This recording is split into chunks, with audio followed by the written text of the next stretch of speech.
At least 222 people have been killed and more than 800 people have been injured after a tsunami struck the Indonesian islands of Java and Sumatra. Thousands of people have been evacuated to higher ground. Hundreds of homes and other buildings were heavily damaged. Rescue efforts are continuing, but the large-scale devastation has made it difficult for ambulances and help to reach the affected areas.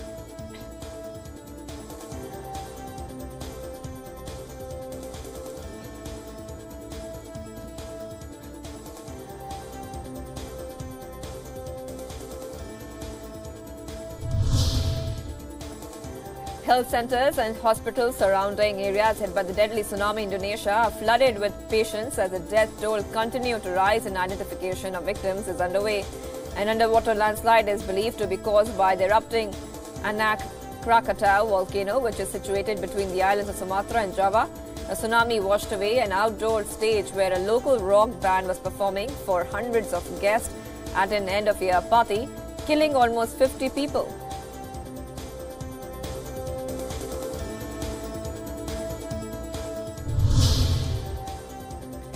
Pope Francis has expressed solidarity with the victims of a tsunami that killed hundreds on the Indonesian islands of Java and Sumatra. Speaking to tens of thousands of people in St. Peter's Square for his Sunday address, the pontiff asked the faithful to join him in a prayer for the dead, the injured and those who have lost their homes. Francis also appealed to the support of the international community.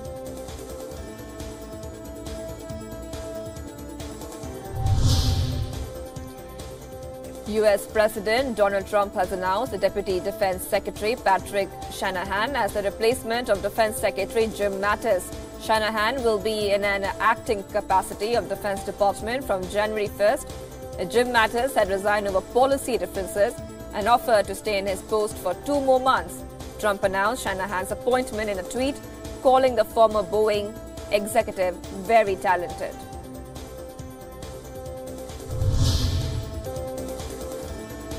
Speaking at a news conference in Chad, French President Emmanuel Macron has said that he deeply regretted U.S. President Trump's decision to withdraw U.S. troops from Syria.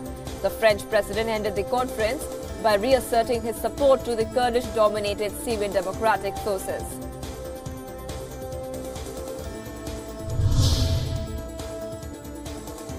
French President Emmanuel Macron had addressed the Women's House in Chad about the importance of female empowerment on the second day of his 2-day visit to Chad. Macron took to the opportunity to highlight the region's demographic threats and gender inequality. This is Macron's first visit to Chad, where he was welcomed by Chad's President Idriss Déby before meeting with troops stationed in the North Central African country.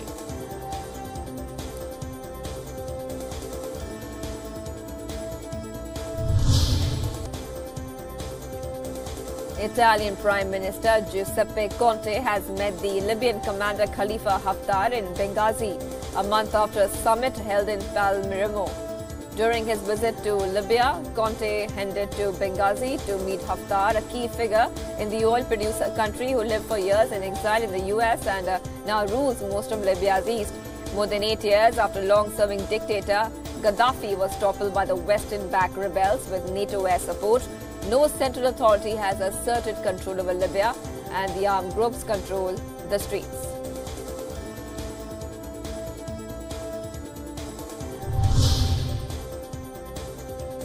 The Bulgarian government has asked the European Union for an extra 80 million euros to beef up its border control on influx of refugees. The EU had reportedly allocated 150 million euros for Bulgaria to consolidate its border control. Bulgaria believes that strengthening its border control will also boost the security of the EU's external border since the European migrant crisis began in 2015.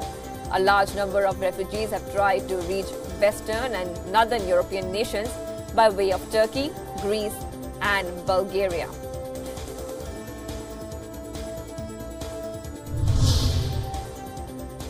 Turkey has begun reinforcing its positions on both sides of its border with Syria as Ankara and Washington agreed to coordinate the U.S. withdrawal from Syria. The heightened military activity comes 2 days after postponing a planned military operation on Kurdish YPG militia east in northern Syria. President Erdogan has also said that Turkey will take over the fight against Islamic State militants.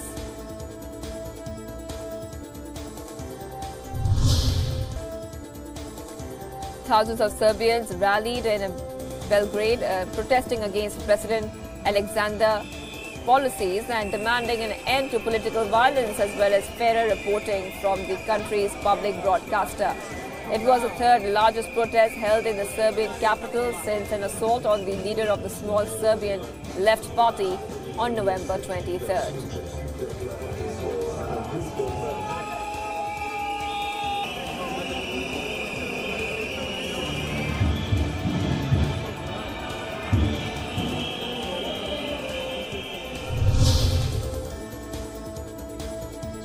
A SpaceX rocket carrying a military navigation satellite has blasted off from Florida's Cape Canaveral, marking the space transportation company's first national security space mission for the U.S.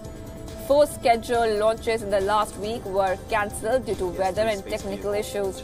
The launch was scheduled for 2014 but has been hobbled by production delays. The next GPS-3 satellite is due to launch in mid-2019 while subsequent satellites undergo testing in the company's processing facility.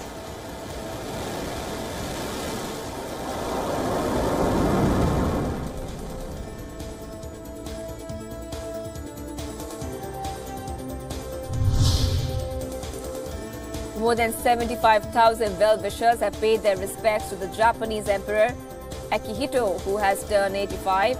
This is the Emperor's last birthday celebration at Tokyo's Imperial Palace before stepping down next year. The morning crowd was the largest birthday attendance during Akihito's 3-day reign, known as the Heisei era, which means achieving peace in Japanese. He was flanked by members of the imperial family on the balcony, addressed well-wishers, waving small Japanese flags and holding up smartphones.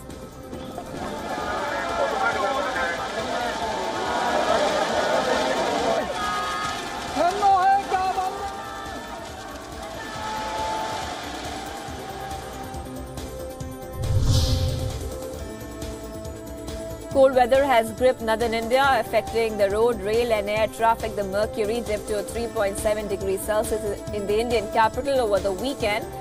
The Indian Met Department said that the fall in temperatures was due to the cold wave conditions prevailing over northwest India. Visibility has dropped to 300 meters and 400 meters at Palam and Safdarjung areas respectively. A number of international and domestic flights were delayed due to poor visibility.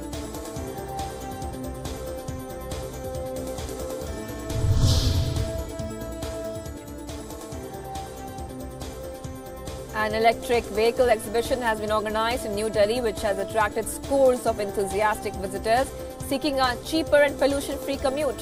The 8th edition of the EXPO has showcased some leading automakers with a number of new electric vehicles, including motorbikes, scooters, buses, loading vehicles and rickshaws.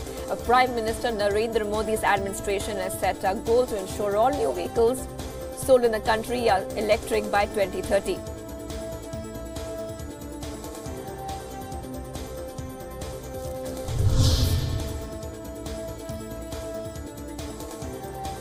The Tibetan spiritual leader, the Dalai Lama, has inaugurated a seminar on Buddhist religious scriptures and health teachings based on Lord Buddha in India's pilgrimage town, Bodh Gaya. Guests from 11 countries like Mongolia, Thailand, Burma, UK and Korea have come to attend this event. The Tibetan spiritual leader has set up his seat of power in India's northern hilly Dharamchala town after being exiled with hundreds of thousands of Tibetans from their homeland after a failed uprising.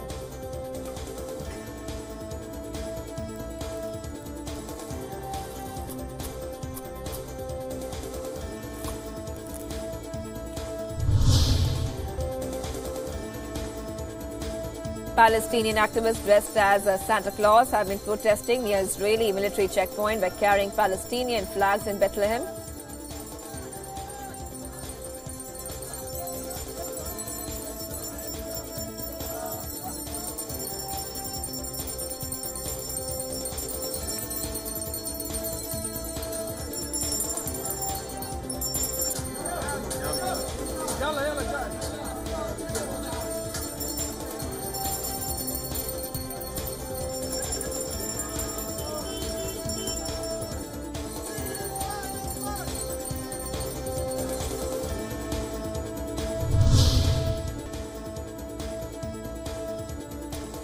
Sports news now. In cricket, India coach Ravi Shastri has revealed that Ravindra Jadeja has been carrying an injury since he landed in Australia. According to Shastri, the spinner was named in the initial 13 for the Perth Test, despite not being fully fit, and would have been part of the 11 if he was not injured, thereby contradicting what Virat Kohli said after the defeat, saying that India would have played 4 pacers even if a spinner would have been available. After Shastri's claim, the BCCI has come out with a statement saying Jadeja will be fit for the Melbourne Test beginning on Boxing Day.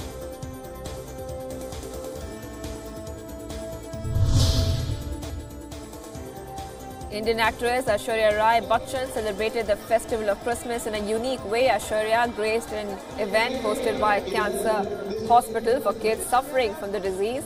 The 45-year-old actress was seen dancing and enjoying dance performances by the children and clicked pictures with them.